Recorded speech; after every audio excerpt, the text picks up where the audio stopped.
Señoras, señores, bienvenidos un día más a este tiempo para la información aquí en Canal Palma del Río para seguir analizando y profundizando en la actualidad política municipal. Vamos a hablar de este pleno último del mes de septiembre que, como pudieron ustedes ver aquí en esta casa, pues dio de sí. Como siempre, Canal Palma del Río invita a todos los grupos políticos a debatir y a participar en esta casa para comentar lo que sucede en la política municipal, y tenemos con nosotros al portavoz del Partido Socialista en Palma del Río, Alejandro Marco. Muy buenos días. Buenos días. Muchas gracias por estar con nosotros. Vamos a analizar ese pleno del mes de septiembre, un pleno que, como digo, dio de sí, porque había 30 puntos. ¿Cómo se desarrolló, bajo su punto de vista, este pleno del mes de septiembre? Bueno, en líneas generales, el pleno, que había sido un pleno que habíamos trabajado muchísimo, porque realmente, como en agosto no hubo pleno, agosto es inhábil para los plenos, pues es verdad que se nos habían acumulado bastantes temas de vecinos que nos habían venido con quejas o nos habían venido con denuncias de cosas, y la verdad que hemos preparado un pleno con mucho trabajo en el que llevamos casi cerca de 30 propuestas entre ruego y preguntas, y un pleno que esperábamos que iba a ser un pleno que se desarrollara con serenidad, con tranquilidad. Realmente se convirtió en un pleno bastante bronco, que se embarró fundamentalmente pues, por la actitud del Partido Popular aquí en Palma del Río a la hora del tratamiento que nos da al resto de grupos de la oposición. Por ejemplo, con la deslealtad que mostró presentándonos unas enmiendas a dos mociones que llevábamos. Nosotros llevábamos una moción por la sanidad en Palma del Río y una moción también por la memoria histórica, que la llevábamos junto con Izquierda Unida, la habíamos presentado conjuntamente. Lejos de adherirse, lo que hicieron fue a las 3 de la tarde del mismo día del pleno enviarnos unas enmiendas que prácticamente pues desmontaban nuestras propuestas haciendo las suyas. En ese sentido, pues no nos esperábamos una deslealtad parlamentaria, entre comillas, tan flagrante como vimos en el pleno. También se embarró la cosa porque desde el pleno de Constitución ya advirtió Matilde Teo que iba a hacer cumplir el reglamento a pie juntilla en cuanto a los tiempos de las intervenciones de los distintos concejales. En fin, tenemos 3 minutos para hacer una intervención, luego hay 1 minuto de réplica, y ese reglamento que ya venía de las corporaciones anteriores está muy bien ahí, pero siempre se había, por parte de los equipos anteriores, siempre se había tenido una cierta flexibilidad a la hora de dejar que las personas que intervienen puedan por lo menos terminar su argumento, y que cualquiera puede ver en la videoacta como esta alcaldesa, más que mirar a los ojos de los concejales cuando están dirigiéndose a ella, está mirando al contador de tiempo para automáticamente, en cuanto que se cumpla el último segundo, mandar a callar a los concejales de la oposición en este caso. Por lo tanto, la verdad que un poco decepcionado, porque pensábamos que en esta nueva etapa iba a ser una etapa de algo más de elegancia en cuanto al día a día de la política, y lamentablemente nos tememos que, bueno, con el uso de su mayoría absoluta, van a pasar su rodillo durante los próximos 4 años por encima de cualquier propuesta que podamos hacer, anulando de esa forma pues la capacidad de acción política, que es la única que tenemos desde los partidos de la oposición, puesto que otra cosa no podemos hacer. De manera que en ese sentido pues nos están poniendo, entre comillas, una mordaza, porque no dejan que salgan adelante nuestras propuestas. Nosotros lo que les pedimos es que cuando hagamos una moción se limiten a votar sí o no, ya sea a la moción completa o ya sea punto por punto, acuerdo por acuerdo, que ellos de verdad sean valientes y que la ciudadanía pueda saber cuál es el sentido de su voto. Oye, si ellos no están de acuerdo con que defendamos la sanidad, con que defendamos ante la Junta de Andalucía la sanidad de los palmeños, pues que voten que no, pero que no nos tergiversen nuestra moción haciendo la suya para votar favorablemente. Tiene que saber la ciudadanía palmeña que el PP de Palma del Río no está por exigirle a Moreno Bonilla que le dé soluciones en cuanto a sanidad en nuestro pueblo, y tampoco está, por supuesto, ni por la educación ni por la memoria histórica. Uh-huh. Bueno, analizando este pleno del mes de septiembre, yo lo explicaba también a la ciudadanía para que sepan un poco cómo va, porque no todo el mundo tiene que entender qué es una moción, qué es una enmienda a esa moción. Ustedes presentan una propuesta al pleno, una propuesta que se debate. Tanto Izquierda Unida como PSOE presentaron 2 propuestas, 2 mociones, una sobre sanidad y otra sobre memoria histórica, y en esta propuesta existen unos puntos de acuerdo que prosperan, se llevan a cabo o no en función del voto a favor o en contra o abstención de cada uno de los partidos políticos.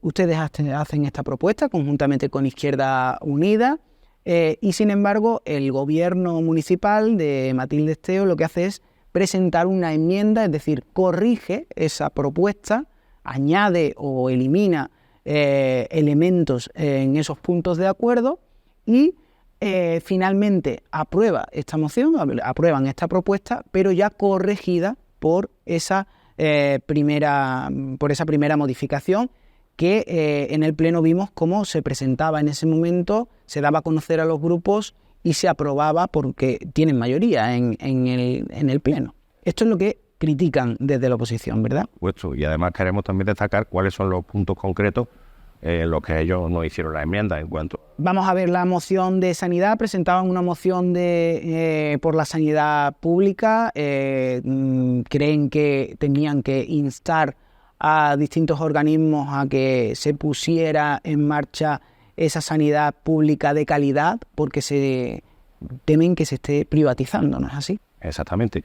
Y ellos lo que hicieron fue pues eliminar, modificarnos la redacción de 2 puntos para proteger la imagen del gobierno de la Junta de Andalucía, concretamente de Juan Manuel Moreno Bonilla, puesto que en nuestra moción lo que presentábamos era, uno de los acuerdos era instar al gobierno de la Junta de Andalucía y a la Consejería de Salud a que le dieran solución a los problemas que tenemos, tanto en el centro de salud, por los retrasos que hay en las citas médicas, etcétera, etcétera, como en nuestro hospital, que realmente no podemos llamarlo un hospital, puesto que un hospital debe tener una urgencia abierta, debe tener unas camas para hospitalización.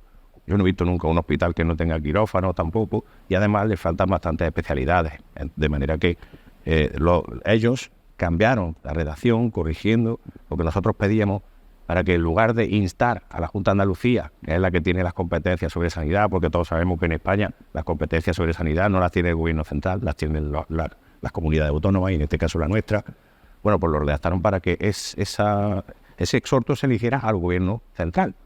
Eso por un lado, cuando el gobierno central no tiene competencia. Y por otro lado, también ellos hicieron otra modificación en uno de los acuerdos para que se solicitaran más plazas MIR y que salieran más plazas MIR, que eso sí que es una competencia del gobierno central, pero parece ser que no leen la prensa, porque es que yo en el Pleno no tuve nada más que coger el móvil y hacer una búsqueda y vi que efectivamente para el 2024 ya hay convocadas 11.600 plazas MIR por parte del gobierno central. O sea que te están pidiendo una cosa que ya está hecha.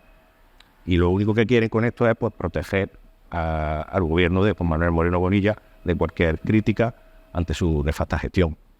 En cuanto a la moción sobre la memoria histórica, no fue el alterarnos la redacción de ningún acuerdo, sino directamente eliminar 2 de los acuerdos, el acuerdo número 2 y el acuerdo número 6. El acuerdo número 2 lo que solicitaba o lo que pretendía era que el acto del 27 de agosto, que tradicionalmente desde hace décadas se ha celebrado, organizado por los 2 foros ciudadanos que hay aquí memorialistas, y donde el ayuntamiento pues siempre ha colaborado con su apoyo económico y con su apoyo logístico a estos 2 actos. Bueno, tristemente, en el acto del año pasado ya anunció Matilde Esteo que a partir de ahora iba a cambiar el formato para dejar de ser un homenaje a las víctimas concretas, a los 300 palmeños y palmeñas que fallecieron fusilados el 27 de agosto de 1936 y para los cuales estaba ese acto pensado, y que iba a abandonarlo para hacer un acto genérico donde se rindiera homenaje a todas las víctimas de la guerra. Bueno, es que realmente las víctimas del 27 de agosto no podemos considerarlas víctimas de la guerra porque eran civiles inocentes que no se habían posicionado a favor de ninguno de los 2 bandos ni habían empuñado nunca un arma. Lo que fue aquello fue un simple genocidio. Entonces, ese era el primer punto que nos eliminaron, la solicitud de que se mantuviera el acto de homenaje a las víctimas del franquismo del 27, y por otro lado, nos eliminaron también un acuerdo que llevábamos que era para que instaran a la Diputación Provincial de Córdoba, que la gobierna su grupo político en estos momentos, a que restituyera una delegación que existía con la corporación anterior, que era la Delegación de Memoria Histórica, gracias a la cual pues muchos municipios de Palma del Río podían tener subvenciones, podían tener convenios de colaboración y desarrollar proyectos memorialistas, y que ellos, nada más llegar a la Diputación, su grupo político la ha eliminado. Esos 2 puntos eran los que llevábamos, entre otros, en nuestra moción por la memoria histórica, y que ellos directamente amputaron y dejaron completamente desvirtuada para a continuación poder votar a favor y de cara a la ciudadanía palmeña decir que ellos nunca han votado en contra de salud o nunca han votado en contra de la memoria histórica. Bueno, pues eso es falso. Porque lo que están haciendo es amputar nuestras mociones para hacer la suya y de esa forma no tener que retratarse votando lo que verdaderamente piensan. Bueno, dicho que también se manifestó en el Pleno ese malestar por parte de su grupo y también del Grupo de Izquierda Unida, de los grupos de la oposición, y veremos lo que da de sí los diferentes plenos, pero ¿esperan que este sea el mecanismo habitual del Partido Popular? Esperamos que no. La verdad que creo que en este medio, o no sé si ha sido en este medio, dijo que se iba a trabajar para poder, digamos, de alguna manera íbamos a trabajar para evitar este tipo de problemas que hubo en el primer pleno, pero no se han comprometido a reformar nada, simplemente que van a trabajar en ello. Bueno, no sabemos ni qué plazo hay ni nada, pero yo desde aquí quería lanzar una sugerencia. No es necesario reformar el reglamento de organización y funcionamiento municipal, no es necesario, porque el reglamento está ahí para velar porque se cumplan unas ciertas normas, pero ellos libremente pueden decidir no presentar mociones, no presentar enmiendas a las mociones de los grupos de la oposición, si lo tienen tan fácil como eso. No tenemos que perder el tiempo en hacer una reforma de reglamento, simplemente que se abstengan de enmendar las mociones de los demás y que se limiten a votar a favor o en contra, que para eso están las mociones. De esa forma no tendríamos que perder un tiempo precioso en ponernos a reformar un reglamento, sino simplemente con que ellos se comprometieran a llevar esas buenas prácticas adelante. El primer teniente de alcalde se ha dicho en este plató que quieren abrir ese debate, esa posibilidad de reformar o de renovar el reglamento y que las mociones se voten por puntos. ¿Eso lo vería bien? Lo veríamos perfecto, porque justo un minuto antes de empezar el pleno me acerqué a la alcaldesa y a su portavoz pidiéndole que por favor se votara punto por punto y me dijeron que no, porque eso es algo que en mandatos anteriores, con anteriores comprobaciones, ellos lo habían sufrido en sus carnes en alguna ocasión y que ahora pues nos tocaba a nosotros aguantarnos, así de sencillo. Entonces claro que nos parece bien que se vote punto por punto, si se lo dijimos antes del pleno y no quisieron. Pues veremos lo que da de sí los siguientes plenos. Lo que sí es verdad es que estas dos mociones salieron adelante por unanimidad de los votos, pero es verdad que ustedes no están contentos por esa eliminación de esos puntos o esa modificación de las mociones. Lo que sí ha comentado al principio de su intervención han sido esas más de 30 ruegos y preguntas que realizó el Partido Socialista en este pleno del mes de septiembre. Algunos que podamos destacar, ¿le dio respuesta Matilde Esteo a todas esas preguntas y ruegos? Dieron respuesta a todas y cada una de las preguntas y de los ruegos, lo que no quiere decir que esas respuestas fueran verdad en algunos casos o que fueran todas realmente adecuadas a lo que nosotros realmente esperábamos que nos contara. Algunas fueron simplemente capotazos que dieron y en otras ocasiones, pues, en fin, vaguedades. ¿Algunas que quisiera destacar? Bueno, sí, hemos llevado un ruego que ha sido la apertura inmediata del Parque de la Ribera de los Niños. Bueno, pues porque consideramos que ya salió Juan Trujillo explicando que fundamentalmente no se abría el parque por dos motivos. Bueno, el motivo principal era que no hay allí pues, un bar abierto y no hay una licitación para que se pueda explotar la actividad de ese bar. Porque en la licitación, en el contrato de licitación, que normalmente se hace en este tipo de establecimientos que están en los parques, una de las condiciones es la vigilancia y el mantenimiento del buen estado de las instalaciones del parque. Entonces, claro, ante eso, los que llevaban el bar lo habían dejado la actividad, pues Juan Trujillo explicó, ya en medio de comunicación, que sin vigilancia no podía estar el parque abierto. Por dos motivos, por la seguridad de los niños y por la seguridad de los propios equipamientos y los columpios que allí pueda haber para que no sean vandalizados. Y a mí esto me parece, la verdad, tirar balones fuera, porque realmente, que yo sepa, los niños los cuidan sus padres. Y cuando ya no son tan niños, como para poder salir solos, pues la verdad que ya no van a los parques infantiles, de manera que los usuarios de ese parque infantil normalmente van acompañados de sus familias, que son los responsables de velar por su vigilancia. Y tampoco creo yo que la sociedad palmeña se caracterice por ser unos vándalos y por ahí destruyendo el mobiliario urbano. Así que ninguno de esos dos argumentos que dio a nosotros nos parece válido.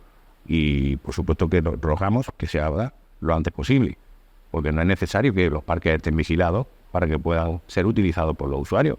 ¿Cuántos parques hay en Palma del Río que no tienen bar y no tienen vigilancia? por muchos, ¿no? Y en todas las ciudades del mundo, y no por eso los parques se cierran. De manera que eso es uno de los ruegos que llevamos y esperamos que lo atiendan y tengan a bien pues, darle respuesta. También una de las preguntas que hicimos se la hicimos directamente a la alcaldesa, porque queríamos saber, ya que ella ha creado este año, en esta legislatura, en este mandato, una delegación que no existía antes, que es la Delegación de Agricultura, que además ella misma ha asumido. Le preguntamos también cuáles habían sido las medidas concretas que en estos 100 días, o cuáles eran las acciones que habían emprendido desde su Delegación de Agricultura. A lo que no nos supo contestar tampoco, nos contestó con tirando balones fuera y también haciéndose un poco la víctima de que es una delegación que no tiene ningún tipo de asignación económica, pero que todavía estaba trabajando en ello, como siempre dicen ellos. Estamos trabajando minuciosamente, estamos emocionados, trabajando laboriosamente, pero yo veo muchas fotos, pero veo luego muchas fotos donde parece que están trabajando, pero luego es verdad que veo pocas propuestas y veo pocas acciones que se vayan emprendiendo. Más preguntas que hicimos y que la verdad que nos interesa mucho conocer, nos interesaría también conocer cómo va a ocurrir eso, a lo que tampoco nos supieron contestar, preguntamos a dónde habían ido a parar 40.000 euros de remanentes que estaban asignados a la Feria Medieval, ya que han suprimido la Feria Medieval para llevar esos 40.000 euros a otro tipo de actividades culturales. Preguntamos a la concejala delegada María Ángeles Zamora que cuáles eran las actividades concretas o las asociaciones concretas que habían recibido esos 40.000 euros para actividades. Nos contestó también con evasiva, mencionó algunos talleres o algunas actividades de alguna asociación que realmente no suponen prácticamente coste económico ninguno. Nos habló también de que se había hecho un cursillo de peterera, en fin, cosas que realmente no tienen una inversión fuerte como para gastar esos 40.000 euros. Entonces nos gustaría saber, y todavía a día de hoy no sabemos a dónde han ido a parar esos 40.000 euros. Pero bueno, vamos asistiendo a ciertas sorpresas, como ya, por ejemplo, hay una actividad a la que le imagino que habrá ido destinado parte de esos 40.000 euros, que sorpresivamente no la hemos encontrado ahora para el día 12 de octubre, que es un encierro infantil. Porque no lo dijeron en el pleno. Es que pasa que lo han decidido ayer, que ha sido una actividad nueva que ha surgido en esta semana. No, ellos ya sabían perfectamente en el pleno que esa actividad se iba a desarrollar, pero la concejala no la mencionó. No entendemos por qué tiene que esconder una actividad así y sacarla ahora de manera sorpresiva. En fin, veremos a dónde acaban esos dineros. Una actividad de la que no tenemos nosotros conocimiento, también le digo. Pero nosotros nos hemos enterado por redes sociales, pero todavía no he visto yo ninguna concejala ni a la alcaldesa haciéndose fotografía y publicándola en el perfil del ayuntamiento, poniendo el valor de esa actividad. No sé muy bien por qué, si es que no consideran que esa actividad sea digna de publicidad, como cualquier otra actividad cotidiana que ellos publicitan como si fuera una primicia mundial. Bueno, son algunos de los puntos de ese pleno, algunos de las preguntas, sí. Quería terminar también con una pregunta que le hicimos a la alcaldesa, y es si tiene previsto, ya que la hemos visto en manifestaciones por los agricultores, manifestándose ante los ministros de Economía de la Unión Europea en la reunión informal que tuvieron en Córdoba, y vemos que están tan activistas cuando se trata de defender los derechos de algunos sectores. Le preguntamos si tenía pensado asistir a las próximas manifestaciones que hay por la sanidad para la defensa para exigir que se ponga en la calle ya de una vez el bono de alquiler joven. A esta pregunta ella contestó de una manera, yo creo que un poco imprudente, porque nos dijo que ella irá a las manifestaciones libremente según quien las convoque. O sea, que para ella es más importante el convocante de una manifestación que la causa por la que se está haciendo esa manifestación. Y yo creo que lo que hay que pensar es en cuál es el fin que persigue una manifestación, como es nuestra salud y como es la economía y la posibilidad de que nuestros jóvenes se puedan emancipar. En eso es lo que hay que pensar, no en que los convoque. Bueno, pues esa fue la respuesta que nos dio. Bueno, pues como decía, son algunos de los puntos, de algunas de esas preguntas, esos ruegos que realizó el Partido Socialista en este pleno del mes de septiembre. Veremos lo que da de sí los distintos plenos, veremos también cómo evoluciona esta legislatura, que bueno, lo que sí dijo la alcaldesa y lo ha manifestado en este medio y lo ha manifestado también en los plenos, es que iba a escuchar a la oposición. En este momento el Partido Socialista se siente escuchado por la alcaldesa y por el equipo de gobierno. Sí, escuchar es muy fácil, lo que pasa es que luego hay que aplicárselo como lo ha escuchado y y emprender acciones y tomar decisiones. Por escucha todo. Sí, nos sentimos escuchados, ¿por qué no? Ahora es así que le entra por un oído y le sale por el otro lo que nosotros les contamos también. Uh-huh. Bueno, pues como digo, veremos lo que da de sí esta legislatura y iremos conociendo sus propuestas y los debates que se desarrollen en los distintos plenos. De momento, como siempre sabe, tiene la invitación hecha a esta casa para comentar y debatir el pleno de cada mes de la corporación y también pues todo lo que tenga que comunicar el Partido Socialista. Pues Alejandro. Y aquí estaremos. Alejandro Marco, portavoz del PSOE, muchísimas gracias. Gracias a vosotros. Pues nosotros vamos a continuar como siempre. Muchísimas gracias por estar ahí. Les dejo con la programación habitual de Canal Palma del Río. Sigan con nosotros.